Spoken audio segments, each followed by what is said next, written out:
Today's scripture come from Matthew 16, verse 13 through 28. 마태복음 16장 13절로 28절까지의 말씀입니다.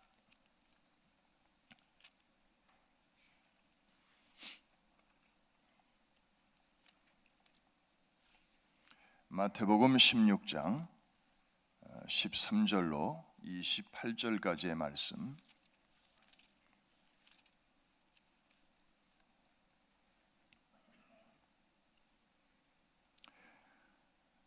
말씀이 좀 깁니다마는 우리 한 절씩 큰 소리로 교독하겠습니다. 제가 먼저 13절을 읽습니다. 예수께서 빌립보 가이사랴 지방에 이르러 제자들에게 물어 이르시되 사람들이 인자를 누구라 하느냐?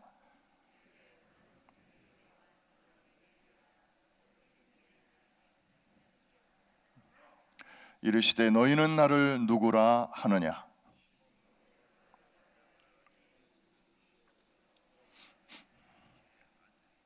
예수께서 대답하여 이르시되 바요나 시몬아 내가 복이 있도다. 이를 내게 알게 한 이는 혈육이 아니요 하늘에 계신 내 아버지시니라.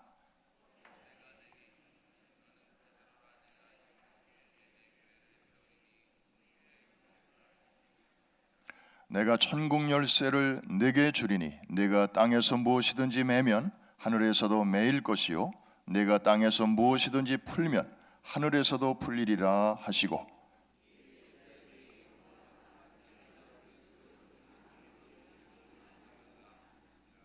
이때로부터 예수 그리스도께서 자기가 예루살렘에 올라가 장로들과 대제사장들과 서기관들에게 많은 고난을 받고 죽임을 당하고 제3일에 살아나야 할 것을 제자들에게 비로소 나타내시니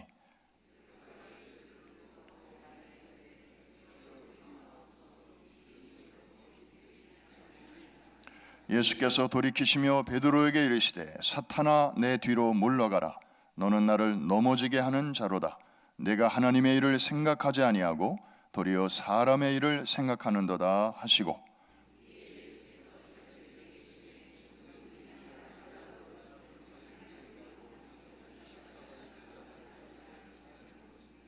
누구든지 제 목숨을 구원하고자 하면 잃을 것이요 누구든지 나를 위하여 제 목숨을 잃으면 찾으리라.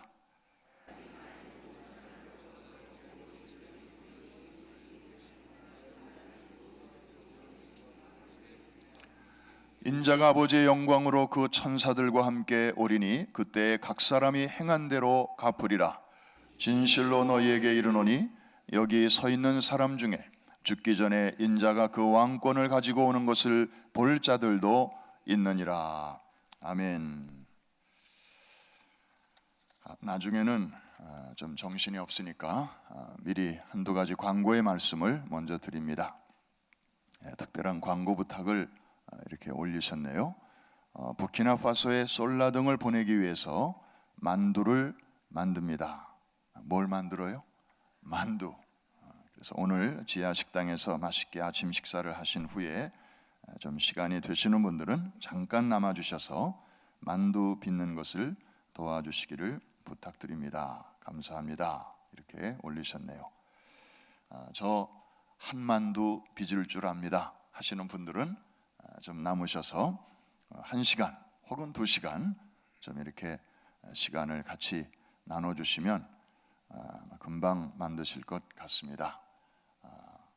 이 정성껏 여러분들이 만들어주시는 그것이 부키나파소의 어둠을 밝히는 그 일에 귀하게 사용된다는 아름다운 꿈을 가지시고 또 많이 또 손을 보태주시기를 바랍니다. 또 오문용 집사님 어머니 장례가 오늘 11시에 이곳에서 발인 예배가 있고 또 파인론 장지로 점심 후에 떠나게 되겠습니다. 우리 가정을 또 위해서 기도해 주시고 또 위로해 주시기를 바랍니다. 오늘 굉장히 추울 줄 알고 어젯밤부터 좀 마음 준비 또 옷 준비 단단히 하고 그렇게 잠자리에들 드셨을 텐데 아침에 보니까 20도가 그래도 넘어요. 참 따뜻함을 느끼면서 왔습니다. 우리가 그만큼 준비를 단단히 하면 그거보다 더 센 게 오면 좀 약간 긴장은 되지만 오히려 생각했던 것보다 좀 부드러운 것이 오면 상대적으로 이렇게 안심이 되고 또 여유가 있는 것 같습니다. 우리도 좀 평안한 때 오히려 힘든 날을 상상하면서 잘 준비하면 또 어려움이 오더라도 주님 주시는 힘으로 넉넉히 잘 이기게 될 줄로 믿습니다. 우리 야구 선수들이 정말 중요한 경기에서 자기 순서를 앞두고 바로 옆에서 이렇게 연습 배팅을 하는 모습을 가끔 보잖아요. 그러면 어떤 선수는 방망이를 2개를 들고 휘둘러요. 그죠? 또 어떤 선수는 하나를 가지고 휘두르는데 연습 배팅을 이렇게 하는데 거기에 뭔가를 이렇게 묵직한 걸 씌워 가지고 배트를 무겁게 해서 그거를 계속 휘두르는 연습을 합니다. 그리고 나서 이제 자기 순서가 되면 그걸 벗기고 하면 이 배트가 얼마나 가볍게 느껴지는지, 그래서 오는 볼을 쫙 노리고 있다가 정확하게 그 스윗 스팟에 맞춰서 그렇게 하듯이 우리의 신앙생활도 연습한 만큼, 준비한 만큼 또 하나님께서 넉넉하게 헤쳐나갈 수 있도록 도와주시는 줄로 믿습니다. 새벽은 시간이 너무 짧아요. 그래서 좀 서론이 길면 그 다음에 본론, 결론이 또 이렇게 쫓기게 됩니다. 자, 오늘 마지막 날인데 예수님의 공생애, 퍼블릭 라이프를 우리가 지금 묵상하고 있습니다. 3년의 사역은 거의 우리 지도에서 보시는 것처럼 갈릴리 호수를 중심으로 예수님은 사역하셨습니다. 공생애가 끝날 무렵에 이제 예수님은 십자가를 지시기 위해서 갈릴리 호수의 남쪽으로 쭉 내려가면 저 밑에 푸른색 사해가 보이고 여러분 그 사해 왼쪽으로 거의 누런 땅의 중심 쪽으로 보면 거기 유대라는 글자가 나오고 그 다음에 거기에 예루살렘이 있습니다. 그래서 북쪽의 갈릴리에서 사역하시는 예수님은 이제 곧 예루살렘에 내려가셔야 됩니다. 거기서 붙잡히시고 거기서 고난을 받으시고 십자가를 지셔야 하기 때문에. 그런데 지금 이 남쪽으로 내려가셔야 할 예수님이 어느 날 갑자기 얘들아 좀 같이 가자 그러시면서 제자들을 끌고 가시는데 보니까 남쪽으로 가시는 게 아니라 갈릴리 호수에서 자꾸 북쪽으로 올라가십니다. 정반대 방향으로 올라가시는 것이었습니다. 여러분 지도를 이렇게 보시면 갈릴리 호수가 중앙에 약간 위쪽에 있고 그 위쪽으로 빨간 화살표가 나오죠. 저게 바로 예수님이 제자들과 함께 올라가신 그 길입니다. 거기 보면 가이사랴 빌립보라고 하는 도시로 올라가십니다. 일부러 가신 것입니다. 그렇죠? 저건 자연스러운 방향이 아닙니다. 정반대 방향으로 가신 것입니다. 뭔가 제자들에게 거기서 하실 말씀이 있었기 때문입니다. 사실 가이사랴 빌립보는 이스라엘의 지도를 놓고 보면 최북단에 있는 도시입니다. 왜 거기까지 일부러 가신 것일까? 몇 가지 이유가 있습니다. 성경에는 그런 이유들이 생략이 되어 있어요. 왜냐? 그 시대 사람들은 말 안 해도 다 알고 있으니까. 그 첫 번째 이유가 저 지역에는 물이 어마어마하게 풍부한 그런 살기 좋은 마을이었습니다. 다음 사진 한번 보실까요? 얼마나 물이 많은지. 저렇게 많아요. 저거 무슨 한국에 있는 무슨 도봉산 계곡 저거 사진 아닙니다. 저거 바로 이 가이사랴 빌립보 거기서 찍은 사진입니다. 지금 위에서 물이 막 쏟아지죠? 저거 폭포입니다. 지금은 가이사랴 빌립보라는 말을 안 쓰고 바니아스라는 지명으로 불리고 있는데, 그 바니아스에는 폭포가 유명합니다.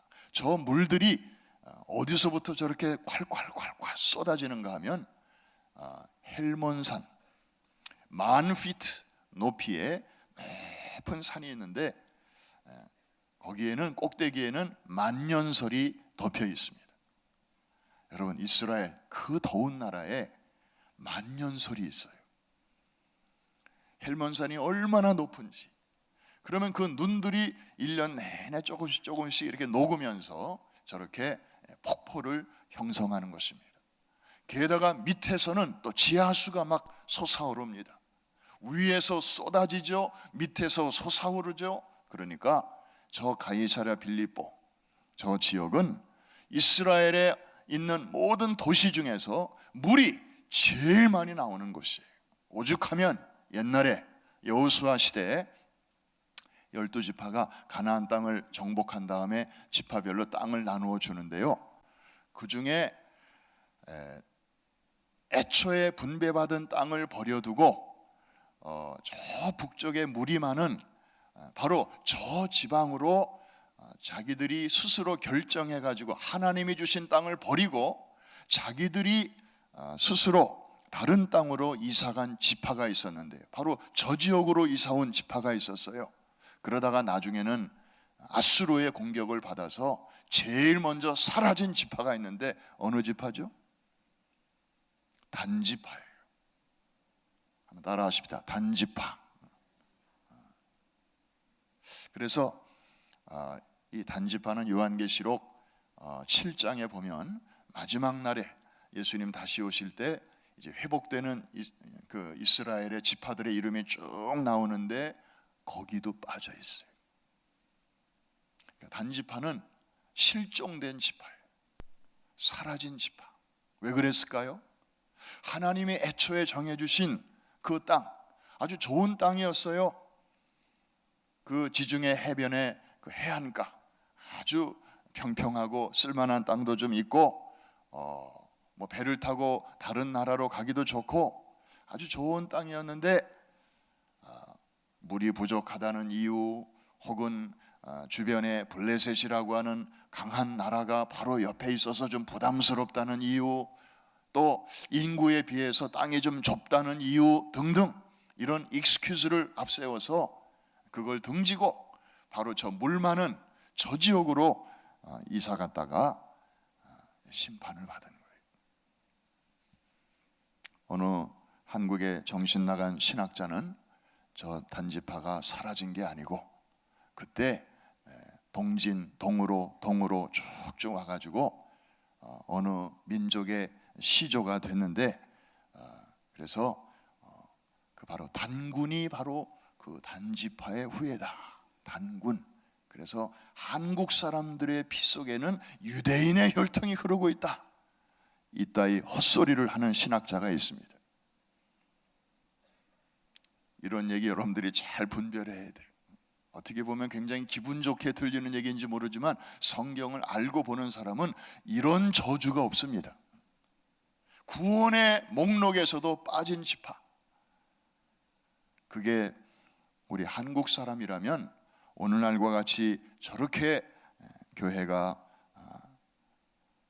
단기간에 많이 서고 또 전 세계 선교사를 두 번째로 가장 많이 보내는 그런 나라가 되겠습니까? 자, 그래서 저 가이사랴 빌립보는 저렇게 물이 풍성한 곳이었어요. 사람들의 마음도 넉넉하고 그냥 살기 너무너무 좋은 그런 지역이었습니다. 갈릴리와는 비교할 수 없는 그런 동네였습니다. 그 다음에 두 번째로 저 도시는 그야말로 강남 스타일과 같은 아주 화려한 그런 분위기였습니다. 거기는 헤롯 대왕의 아들 빌립이 저 물 많은 곳에 신도시를 설립하고, 그 다음에 황제에게 잘 보이기 위해서 그 당시 황제를 가리키는 가이사랴라는 이름을 그 도시에 붙였습니다. 다른 말로 말하면 시저죠. 시저, 로마의 황제. 그래서 이 도시는 당신을 위해서 제가 이렇게 만들었습니다. 앞으로도 좀 저를 잘 봐주십시오 하고 저 도시를 황제에게 바친 것입니다. 그런데 다른 곳에도 또 가이사랴라는 도시가 또 하나 있어요. 가만히 보니까 저 지중해 해안쯤에. 그래서 이 헤롯의 아들 빌립이 저 도시를 잘 꾸미면서 가이사랴 뒤에 자기의 이름을 살짝 붙였어요. 그래서 가이사랴 빌립보가 된 것이에요. 그러니까 이 황제를 위한 건물들이 그 아주 화려한 콜로세움 이런 건물들이 곳곳에 있었고, 거기다가 자기의 그 위용을 나타내는 그런 건물들이 곳곳에 있었던 것입니다. 여러분, 이 황제의 이름을 도시에다 붙이려면 최소한 두 가지 조건이 갖추어져야 했습니다. 첫째로는 일단 규모가 커야 돼. 도시의 규모가. 왜냐하면 코딱지만한 마을에다가 황제의 이름을 갖다 붙이면 그것은 오히려 황제에 대한 모욕이 될 수 있기 때문이었습니다. 두 번째로 그 도시의 가장 높은 곳에는 황제를 위한 신전이 자리 잡고 있어야만 했습니다.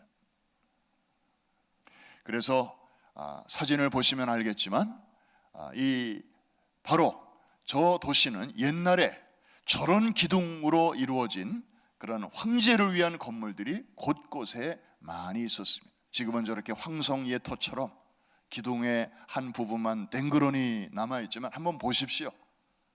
저런 기둥으로 세워진 건물들이 그냥 얼마나 웅장한 모습으로 예수님과 제자들을 맞이했겠는가를. 갈릴리 시골에서 그렇게 3년을 보내신 예수님, 그리고 그 동네에서 태어나고 거기서 자랐던 제자들의 눈에는 아마 저런 빌딩들을 보면서 마치 우리가 맨 처음에 맨하탄 그 건물들 속에 딱 들어갔을 때 그 느낌, 와, 어떻게 이런 건물들을, 이런 도시를 세울 수 있을까? 기분이 좋으면서도 뭔가 이렇게 꽉 눌리는 느낌, 그런 거 우리 느꼈잖아요, 처음에. 바로 제자들이 그런 마음을 가졌을 것입니다. 황제의 위용 대단했습니다. 거기다가 저 도시에는 또 하나 큰 파워를 자랑하고 있었는데, 그것은 바로 목축과 풍요의 신이라고 하는 판 신의 거점 도시였습니다. 판, PAN이라고 쓰는데요. 그래서 오늘날 저 도시의 이름이 바니아스라고 그랬잖아요.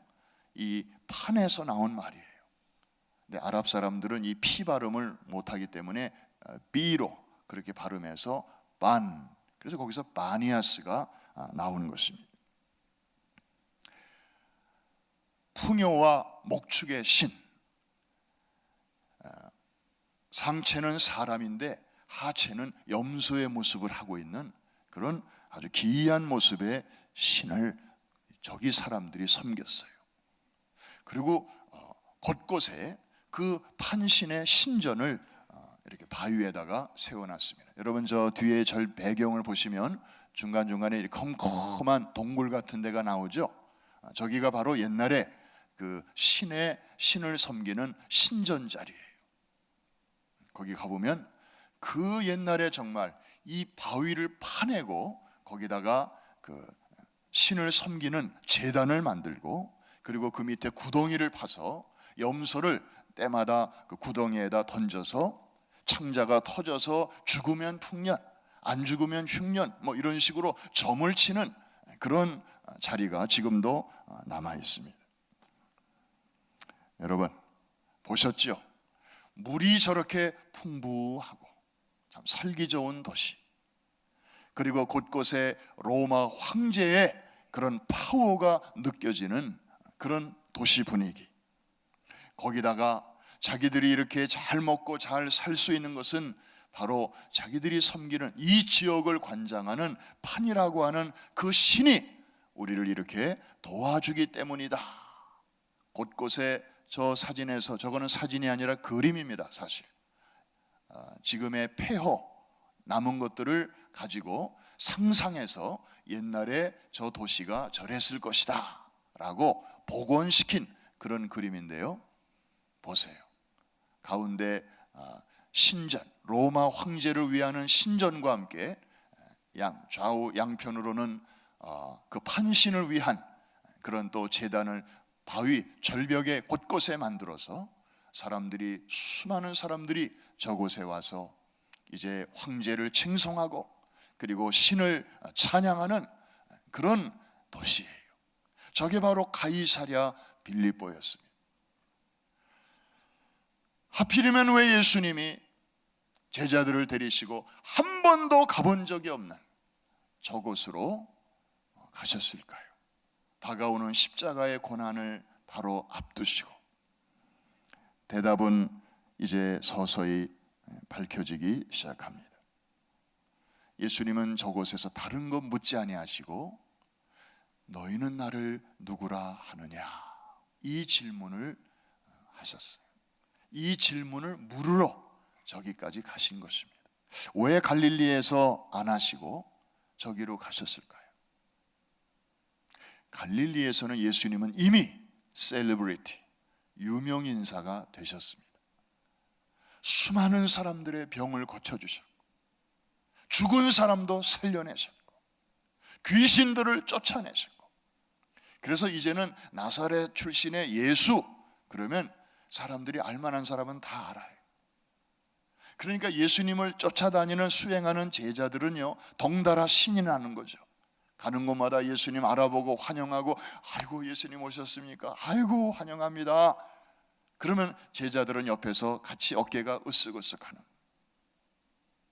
아마 거기서 예수님이 이 질문을 물으셨다면 제자들은 신나서 저요저요 하면서 예수님은 정말 대단한 분이시죠, 정말 하나님의 아들이시죠, 메시아시죠, 우리가 그것을 수없이 목격했습니다 이러면서 아마 입에 침이 마르도록 그렇게 말했을 거예요. 왜?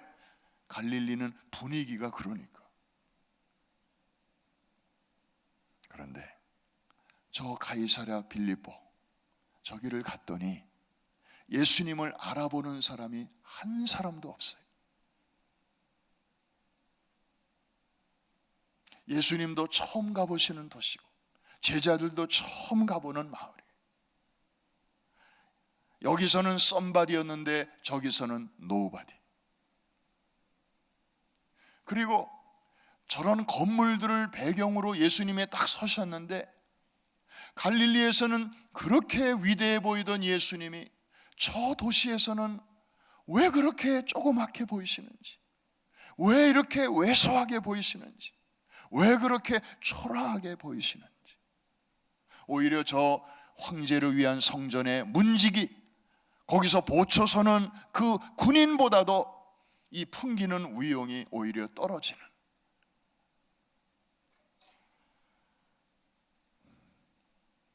바로 그곳에서 예수님이 지나가셔도 아무도 눈길을 주지 않는 그 낯선 도시, 거기서 예수님은 제자들에게 물으십니다. Who do you say I am?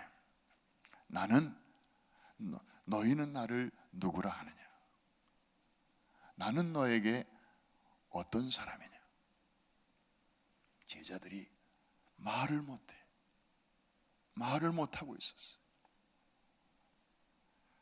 바로 이 순간 고맙게도 침묵을 깨고 한 제자가 그 위대한 신앙의 고백을 드립니다.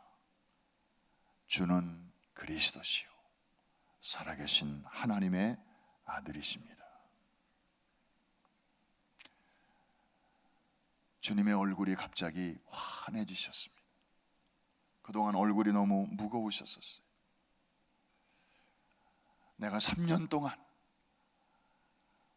우리가 이번 주에 공부한 것처럼 preaching, teaching, healing, 이 3대 사역을 정말 쉴 틈 없이 부지런히 하셨잖아요.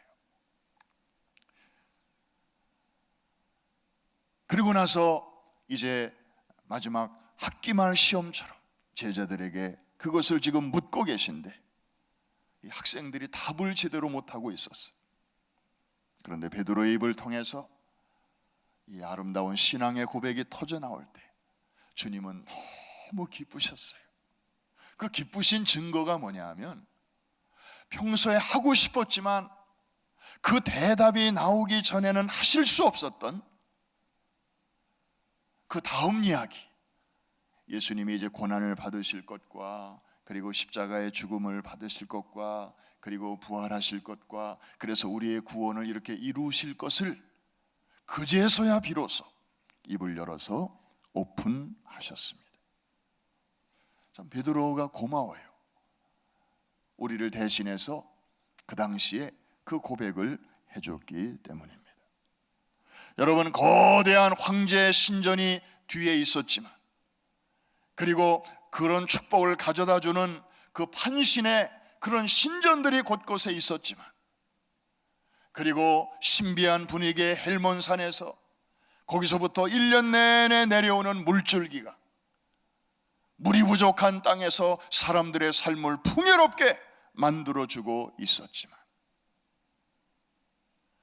그걸 배경으로 서신 예수님은 그렇게 초라할 수가 없었지만 그런 분위기에 좌우되는 고백이 아니라 정말 하나님의 아들 예수 그리스도를 올바로 바라보는 사람에게서 나오는 그 고백. 주님은 여전히 갈릴리에서만이 아니라 이 도시에서도 주님은 여전히 그리스도이시고 우리의 구주가 되시고 살아계신 하나님의 아들이십니다. 할렐루야. 그 고백은 고백하기에 3초도 걸리지 않는 그런 짧은 고백이었지만 주님의 마음을 너무나 기쁘시게 했습니다. 표현이 조금 이상합니다마는 개의 새끼는 뭐예요? 개 자식이죠. 개 새끼예요. 좀 표현이 좀 이상합니다만 아무리 부잣집에서 아주 사람이 먹는 것보다 더 비싼 밥을 먹고 살아도 개가 새끼를 낳으면 여전히 개예요. 강아지예요. 사람의 자식은 마찬가지로 어떤 상황에서도 아무리 좋은 환경에서 태어나봤자 그저 사람의 자식이에요. 같은 논리로 하나님의 아들은 어디다 갖다 놔도 하나님의 아들입니다. 예수 그리스도는 갈릴리에서도 메시아이시고 그를 몰라보는 가이사랴 빌립보에서도 여전히 우리의 구주가 되시고 우리의 인생의 주인이 되시는 줄로 믿습니다. 그분은 맨하탄에서도 인간의 화려한 문명이 꽃을 피운 그 어떤 도시에서도 아무리 초라한 옷을 입고 누추한 모습으로 거기 계셔도 한번 따라해 주시기 바랍니다. 주는 그리스도시요 살아계신 하나님의 아들이십니다. 여러분, 어떤 상황에서도 이런 고백을 하실 수 있겠습니까? 이게 중요합니다. 우리 사랑하는 자녀들이 오늘 여기 있습니다. 개중에는 대학을 곧 가는 그런 자녀들도 있습니다. 기숙사에 들어가서 낯선 환경에 들어가서 거기 가서도 주님은 프라미스 교회에서만이 아니라 바로 이 도시, 이 학교, 이 건물에서도 주님은 여전히 나에게 구원자이시요 내 삶의 주인이심을 고백합니다 라고 거기서 이 고백을 드릴 때 우리 주님 기쁘게 웃으시고 그리고 당신의 하고 싶으신 그 뜻을 그 사랑하는 자녀에게 밝히 보여주실 줄로 믿습니다. Who do you say I am? 주님은 오늘 이 아침에 우리 모두에게 물으십니다. 여러분, 마지막으로 한 가지, 갈릴리 지역에서 그렇게 기적을 행하시던 주님은 가이사랴 빌립보에서는 한 가지도 행하지 않으셨습니다. 아마 거기서 좀 또 병자를 몇 사람 고쳐주시고, 그리고 귀신을 쫓아내시고, 그래서 그 도시의 다음날 신문에 그 기사가 막 나고, 그런 다음에 예수님께서 제자들에게 물으셨다면 아마 제자들이 저요 하면서 또 대답이 달라졌을 거예요. 그런데 주님은 한 번도 그런 기적을 거기서는 행하지 아니하셨어요. 그냥 질문만 하셨어요. 사랑하는 성도 여러분, 혹시 예수님이 최근에 여러분의 삶 속에서 아무런 놀라운 일을 행하지 아니하셔도, 여러분이 최근에 오랫동안 기도하는데도 하나님이 이렇게 딱이 좀 응답을 제대로 하지 않으셔도 주님은 여러분에게 오늘 물으십니다. Who do you say I am? 너는 내가 너의 기도에 빨리 응답하고 네가 생각하고 구하는 대로 내가 길을 촥촥촥 열어주고, 그때는 내가 나에게 참 놀라운 신앙 고백을 했었지. 그런데 그런 일이 좀처럼 일어나지 않는 지금도 여전히 너는 나를 너의 구주요 내 삶의 주인이라고 고백할 수 있니? 주님은 이렇게 이 아침에 우리에게 물으시는 것입니다. 혹시나 여러분 가운데 하시는 거 봐서요, 혹시 그런 마음으로 이 자리에 오신 분 안 계십니까? 바로 여기가 우리의 21세기의 가이사랴 빌립보입니다. 오늘 이 아침에 주님은 여러분의 고백을 듣고 싶어 하십니다. 그리고 그 고백을 따라 주님은 크게 기뻐하시고 웃으시고, 그리고 여러분에게 꼭 하고 싶으신 말씀을 이제 하나씩 풀어 주실 것입니다. 당신의 비밀을 여러분과 나누실 것입니다. 이 은혜가 우리 모두에게 있기를 주의 이름으로 축복합니다.